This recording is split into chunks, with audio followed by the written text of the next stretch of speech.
Батыр атындағы мектептің директоры Айбек Тағыбергенұлына осындай мектепте оқуға мүмкіндік жасаған үшін, барша мұғалімдерге бізге сапалы білім берген үшін алғыс білдіреміз. Мектебіміздің барша ұстаздар қауымын алғыс айту күніне құттықтаймыз.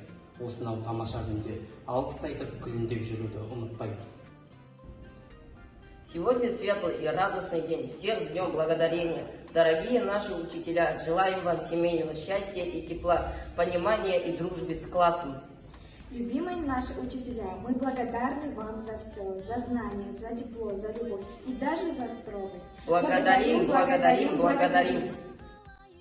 You are my teacher, you are the best.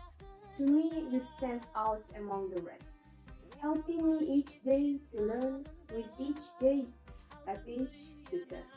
So, thank you, teacher. You are an inspiration for all the students. You have provided education, given us lessons and motivation.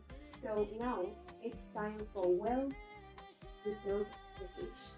Thank you, dear teachers. It's always so difficult to say in words the astonishingly kind support and the inspiration that you give us. Amazingly incredible teachers like you simply deserve all the adoration and the blessing on this earth. Wishing the happy Thanksgiving Day to all the people. Biz І.Үргенішбаев мектебі бір үйдің баласындай деген ұстанды ұстай отырып, баршамызға ортақ мереке 1 наурыз алғыс айту күнімен шын жүректен құттықтаймыз. Елімізге баянды бақыт, отбасыларымызға игілік, достық пен өсіп өркендеулеріміз. Алғыс!